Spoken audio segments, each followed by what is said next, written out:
మంచిర్యాల జిల్లా దండేపల్లి మండలం Lingapur forest section పరిధిలోని దమ్మన్నపేట బీట్లో చెట్లను కొట్టి అక్కడి నివాసం ఏర్పరచుకున్న గిరిజనులకు అక్కడి నుండి వెళ్లిపోవాలని కౌన్సిలింగ్ నిర్వహించిన అధికారులు. పాల్గొన్న కలెక్టర్ కుమార్ దీపక్, టీఎఫ్ఓ శివ్ ఆశీష్ సింగ్, డీసీపీ భాస్కర్. ఈ సందర్భంగా వారు మాట్లాడుతూ, అడవిలో చెట్లు కొట్టడం నేరం, ఇక్కడే ఉంటూ మీ భవిష్యత్తు పాడు చేసుకోవద్దు. అక్రమంగా అడవిలోకి ప్రవేశించి అడవిని ధ్వంసం చేయడం నేరం. అలా చేసి కేసుల పాలు కావద్దు. మీకు ఉపాధి అవకాశాలు కల్పిస్తాం. మీరు ఒక సొసైటీగా ఏర్పడి వెదురు పెంపకం, పండ్ల పెంపకం, మల్బరీ మొక్కల పెంపకం వంటి వాటిపై దృష్టి పెట్టండి. దానికి అటవీ శాఖ వారు ప్రభుత్వం తోడుగా ఉండి సహకారం అందిస్తుంది అని కలెక్టర్ అన్నారు. మీకు కావాల్సిన అన్ని రకాల సపోర్ట్ మేము అందిస్తాం అని డిఎఫ్ఓ అన్నారు. కానీ మాకు భూమే కావాలి, ఇక్కడే ఉంటాం అని భీష్మించుకుని కూర్చున్న గిరిజనులకు అక్కడి నుండి వెళ్లిపోయిన అధికారులు.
చేసుకోగానే 2007 మా ఊళ్ళో కూడా సాగు చేశారు సార్. అప్పుడు మాకు మా తాత వాళ్ళు మాకు గిద్ద చేసినామని చెప్పలేదు. చెప్పలేదు అంటే చెప్తారు కదా, అది చెప్తారు కదా. కొట్టారు 5 ఎకరాల 10 ఎకరాల ఏమైనా కొట్టారు, దానికి సాక్ష్యం ఇస్తే నేను దానికి పట్టా ఇప్పిస్తాను.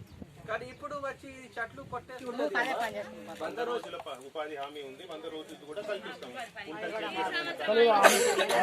అయిపోయింది సార్, ఇలా క్లోజ్ అయిపోయింది. 100 డేస్ క్లోజ్ అయిపోయింది. యాక్షన్ తీసుకోవచ్చు. ఏం చేస్తారు? చంపుతారా సార్? చంపుతారా? అదే మీరు చెప్తారు అండి, అదే మీరు చెప్తారు.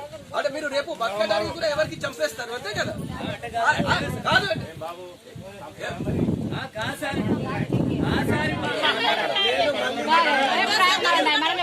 మాట్లాడండి మాట్లాడండి.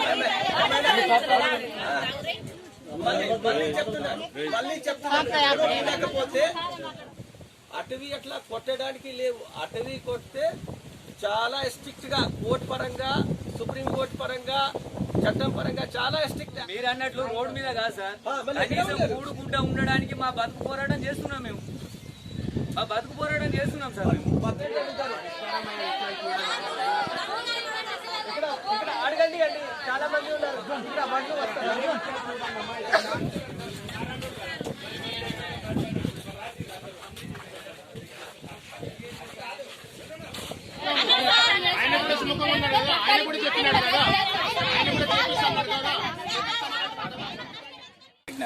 రెండు విషయాలు పెట్టి నిర్ణయం మీరే తీసుకోండి, తొందర ఏం లేదు. ఒకటేమంటారంటే ఇదే ప్లేస్ లో మీకు బాంబూ చెట్లు అంటే వెదురు చెట్లు ఇస్తారు. వెదురు చెట్లు ఇచ్చేసి కంపార్ట్మెంట్ టైప్ లో చేసి ఇప్పుడు మీరు ఒక కుటుంబం ఉందనుకో, కుటుంబానికి నీకు ఈ ఎకరంలో చెట్లు పెట్టు. చెట్లు పెట్టినందుకు, గుంటలు తీసినందుకు, నీళ్లు పోసినందుకు డబ్బులు ఇస్తారు. తర్వాత ఇది అమ్ముకోవడానికి కూడా మీకు ముందే, అంటే మీరు ఏదైతే ఇప్పుడు మీరు ఒక కమిటీగా ఏర్పడి ఉంటే ఈ ముందే వీళ్ళతోటి మీకు ఎవరైతే కొంటారో, ఇప్పుడు తాజ్నగర్ పేపర్ మిల్ ఉంది, భద్రాచలం పేపర్ మిల్, వాళ్ళని కూడా పిలిపిస్తారు. పిలిపించేసి ఇది 50 ఎకరాల 100 ఎకరాలు ఉన్నది, ఇప్పుడు 40 మంది రైతులు ఉన్నారు, మనిషి ఎకరమో 2 ఎకరాలు ఈ బాంబు చెట్లను పెడుతున్నారు, ఈ ఆదాయం వీళ్ళకి వస్తుందని మీకు డబ్బులు ఇస్తారు, ఇది ఇస్తారు. ఇది ఒక ఆప్షన్ చెప్పారు. రెండోది ఏంటంటే పండ్లు వచ్చేటి సార్, మీకు వెదురు కొట్టుకపోనియట్లేరు అంటారు కదా, మీరు ఏ పండ్లు వచ్చే చెట్లు, సీతాఫలాలు కానీ ఇంకేమున్నాయి చెట్లు, జామ ఏదైనా పెట్టుకుంటాము అని అంటే దానికి కూడా చెట్లు ఇస్తారు. కలెక్టర్ గారు ఆధ్వర్యంలోనే ఒక అగ్రిమెంట్ టైప్ చేసుకొని, ఉట్టికి కాదు పేపర్ మీద మాటలతోటి కాకుండా అగ్రిమెంట్ పరంగా చెట్లు ఇస్తారు, పంట పెట్టుకోవచ్చు, మీరు అమ్ముకోవచ్చు. ఇది రెండో ఆప్షన్. మూడోది ఏం చెప్తున్నారంటే, ఇప్పుడు ఆల్రెడీ వేమనపల్లి, కోటపల్లి ఏరియాలో సేమ్ నాయకపోడు కమ్యూనిటీ వాళ్ళకే ఇట్లనే ఫారెస్ట్ ఇష్యూ ఉంటే రెవెన్యూ, పోలీసు, ఫారెస్ట్ ముగ్గురం పోయి వాళ్ళతోటి ఇట్లనే కూర్చోబెట్టి వాళ్ళని ఒక కమిటీ ఏర్పాటు చేయించేసి ఈ పట్టు పురుగుల పట్టు చీరలు తయారు చేసేటి ఉంటాయి కదా, ఆ పెంపకాలకు సంబంధించి ఫారెస్ట్ లో 150 అంటే 200 ఎకరాలు 300 ఎకరాలు 150 ఎకరాలు 225 ఎకరాలలో ఇప్పుడు మల్బరీ మొక్కలు పాతినానికి డబ్బులు ఇచ్చినారు. ఈ 1 ఇయర్ పెద్దగా ఆకులు వచ్చిన తర్వాత పురుగులు కూడా ఇస్తారు. అవి ఇచ్చిన తర్వాత అందులో వచ్చే ఆదాయం కూడా మీకే ఇస్తారు. మీది అది కూడా కొనడానికి, అమ్మడానికి కూడా గిరిజన కార్పొరేషన్, ఐటీడీ అగ్రిమెంట్ చేపిస్తారు. ఈ 3 ఆప్షన్స్ ఉన్నాయి. ఈ 3 ఆప్షన్స్ కోసము మీరు ఒక కమిటీ ఏర్పాటు చేసి ఒక 10 మంది ఆలోచించుకోండి. ఇప్పుడు ఆ అబ్బాయి కూడా చదువుకున్నారు, ఒకసారి ఆలోచించుకొని సమస్యకు పరిష్కారం వెతకండి. అట్లా కాకుండా మీరు వచ్చి ఇప్పుడు ఇది మీరే చెప్తున్నారు, ఎప్పటి నుంచి ఉన్నది అంటారు, 2003-4 నుంచి ఉంది అంటున్నారు. 25 ఏళ్ళు అవుతుంది, 20 ఏళ్ళు అవుతుంది. 20 ఏళ్ల నుంచి ప్రతి సంవత్సరం వస్తున్నారు. నేను రికార్డు కూడా చూశాను. నేను చూస్తే ఏముంది, ప్రతి సంవత్సరం కేసులు అవుతున్నాయి, మీరు వెళ్ళిపోతున్నారు, వాళ్ళు పోతున్నారు, పేపర్లో పేరు వస్తుంది, సమస్య పరిష్కారం కావట్లేదు. ఇప్పుడు వీళ్ళకు ఫారెస్ట్ వాళ్ళకేంది, పచ్చదనం కనపడాలి. ఇది సుప్రీంకోర్టు గైడ్ లైన్స్ ఇదంతా ఉన్నది. కాబట్టి ఫారెస్ట్ వాళ్ళకు పచ్చదనం కనపడాలి. మీకు ఇదే ప్లేస్ లో మీరు పనిచేస్తూ వాళ్ళు చెప్పిన బాంబు గానీ ఏదైనా పెట్టుకొని మీకు ప్లేస్ కూడా చూపిస్తారు. ఒక ఫ్యామిలీకి ఈ ఎకరన్నరలో మీరు చెట్లు పెట్టండి. ఆ చెట్లు పెట్టుకొని అట్లా మీరు ఒక అగ్రిమెంట్ చేసుకోండి. అప్పుడు సమస్య పరిష్కారం అవుతుంది తప్ప. పంటకు డబ్బులు వస్తున్నాయి. ఒక పంట వేసినా గానీ, మీరు పెట్టే పెసలి పుట్టైనా గానీ, బ్యాంబూ అయినా, మిగతా అయినా గానీ అన్నిటికీ డబ్బులు వస్తున్నాయి. పంటకు వచ్చే డబ్బులు కంటే ఎక్కువ వస్తున్నాయి. మీరు దీని నుంచి బయటికి రండి. మీరు ఈ ఆలోచనలో ఉండండి. మంచి ఆలోచనతో రండి, మంచి ఆలోచనతో ముందుకెళ్దాం. దాని గురించి ఎంత కష్టపడుతున్నాం. ఒక నెలన్నర నుంచి మీరు కౌన్సిలింగ్ చేసేసి మిమ్మల్ని కూర్చోబెట్టి ఇలా చేయకండమ్మా అని చెప్పేది ఎందుకే? అంతమంది మీ సంఘం తరపున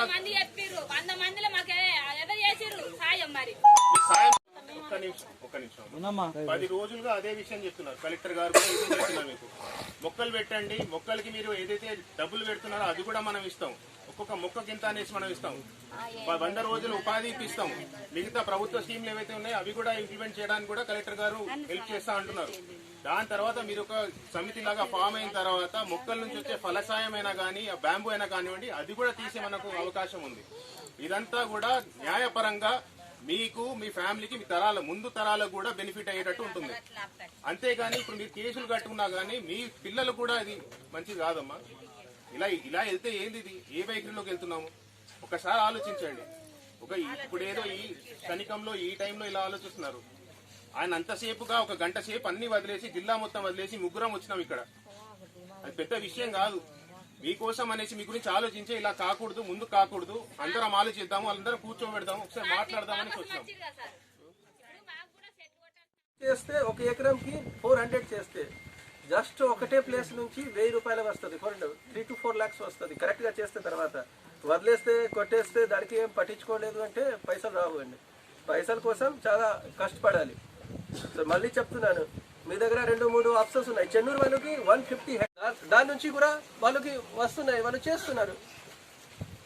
వాళ్ళకి చెప్పాము, వాళ్ళు కూడా చెట్లు కొడుతూ వాళ్ళకి చెప్తే ఒకేసారి చెప్తే వాళ్ళు ఆపారు. ఇప్పుడు చేయట్లేదు. అన్ని సార్ గడ్డ చేసినాం, మరి ఇప్పుడు అదే ఇస్తుంటే సరిపోతుండే కదా, అట్లనే బతుకుతుంటున్నాం కదా. మళ్ళీ చెప్తున్నాను, మీకు ఆప్షన్స్ ఇచ్చాను, ఫైనల్ గా మీ బాధ్యత ఉన్నాయి. మళ్ళీ అట్లా చేస్తే మళ్ళీ ఇది కూడా పోతుంది అంటే మళ్ళీ కష్టం అవుతుంది. మళ్ళీ చెప్తున్నాను, మీకు మనం ఆప్షన్ ఇవ్వగలుగుతాను, మరి మీకు మంచిగా ఎట్లా జరుగుతుంది అది చెప్పగలుగుతాను, కానీ చట్టం పరంగా ఎవరైనా మాతోటి కోఆపరేట్ చేస్తే చట్టం పరంగా ఏమైనా పాసిబుల్ అయితే అంతవరకు చేయగలుగుతాం. చట్టం విరుద్ధంగా చేస్తే మళ్ళీ ప్రాబ్లం వస్తుంది, ఏమైనా ఇచ్చిన దానికి కూడా పోతుంది. అది మేజర్ ప్రాబ్లం ఉంది. కాబట్టి మీకు చెప్తున్నాను, ఇది వేరే చోటాలో కూడా చేస్తున్నాము. చాలా మంది బ్యాంబో పెడుతున్నారు, ఫ్రూట్ బియరింగ్ పెడుతున్నారు. అటవీ భూమిలో ఫ్రూట్ బియరింగ్ పెట్టడానికి లేవు, వాళ్ళకి చట్టం పరంగా లేవు, కానీ మీ దానికోసం దానికి కూడా పర్మిషన్ ఇస్తున్నాము. సేమ్ గా మీరు కకూన్ కోసం కూడా ట్రై చేయండి, మంచి ఇన్కమ్ వస్తుంది. మీకు కావాలి అంటే ఒక 10 మంది రండి, మనము పంపిస్తాము. కోటపల్లిలో వాళ్ళు ఎంత చేస్తారు, ఎంత ఆదాయం వస్తున్నాయి, ఎలా చేస్తున్నారు, దానికి మొత్తం నాటడానికి పెంచడానికి అన్ని మనమే పే చేస్తాము. మీరు ఎంత పని చేస్తే దానికి కూడా అమౌంట్ వస్తుంది. మళ్ళీ దాని మీద అది చేస్తే మంచి ఆదాయం వస్తున్నాయి. మీకు కావాలి అంటే కోటపల్లిలో విజిట్ చేసి, కోటపల్లి బేమన్పల్లి విజిట్ చేసి చూడండి. మళ్ళీ చెప్తున్నా, మీ దగ్గర ఏమైనా ఆధారం ఉన్నాయంటే 2005 కంటే ముందు మీరు సాగులు ఉన్నారు, దానికి పట్టా ఇస్తారు, దానికి ఎలాంటిగా ప్రాబ్లం లేవు.